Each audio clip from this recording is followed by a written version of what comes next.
přátelé. Jsem si upravit na šunu. Fotografy fotí. Radši. Milí brigadisté, Televizní hvězdu na Hatově. chlapci a děvčata, moji vzácní přátelé. Uvědomuji si vámi pro mě naplňovaného potěšení mého stárnoucího srdce, způsobeného radostným setkáním s vámi, srdečně vás všechny vítám na chalupě z roku 1881 v Losine. A to u příležitosti připomenutí již 70. výročí osvobození věčného města Říma. Pokud však přicházíte i na již 8. slavnostní zasedání Elite Brigade z Vil, pak neopomenu zopakovat upřímné přivítání i vám, hrdí a nezdolní příznivci mistrů.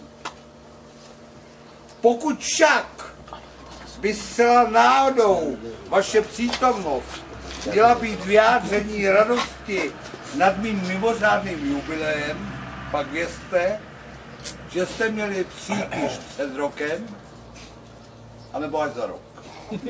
My přijdeme zás. Ale pokud už jste tady, to tak dobře, ale hlavně ten Řím a ten Zvil. Vysvětlím.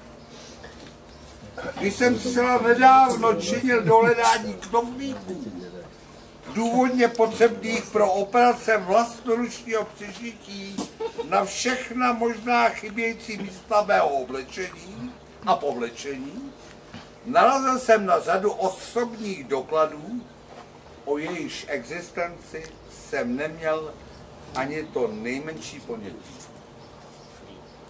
Sice jsem nenašel jmenovací dekret velitele náčelníka pověstného kotle tehdejšího zimáku plynárny, ale nalezl jsem mé rodné listy. Není možný.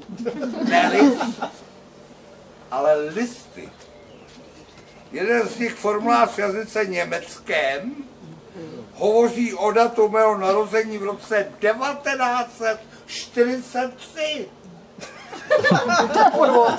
Fritz Herberger aus der Landesgericht in Pilsen bestätigt, dass ich habe Stimme Tages- und Monate Geburtsdate 5.6. Aber wirkliche Jahr ist 100. 1943. Ja. Ten druhý rodný list je formuláři v jazyce ruském a hovoří o datu narození v roce 1945. Igor Vasiljevič Ustjugov, komiteta Союза dla иностранцев v Gorodě Milovice, neochvíjná programa je den i měsíc mého narození a 5.6. v hodině 1945. Český rodný list jsem nenašel. Co se ztratil? Co by místo mého narození uvedl jeden z nich Deutsches Reich a ten druhý jak jinak Sovětský Sajus. Oba si dali Čechy do svého imperia, ale určitě jsem se narodil ve Švédsku, v Göteborgu nebo v Malmö. Proto ten dosud zachovaný výrazný západošvédský akcent cizů. Spíše než Malmö, to byl Göteborg. Vysvětlím. Slyšte, Trekronur, jednoznačně mluva tam u řeky Joty.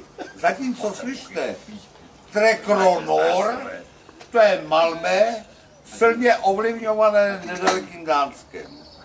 Pátral jsem tam osobně, ale doklady zkatovaly v roce 58 v rámci bourání škátlející nemoderní porodice.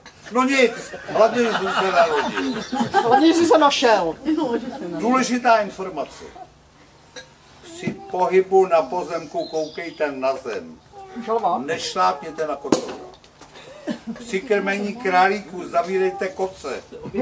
Zabráníte tak šlápnutí na králíky. Při poběhu v chalupě koukejte nad hlavu, nepraštíte se od rámy do hlavy. Pokud náhodou nenarazíte na želáka, nic se nestane, není. Už dost.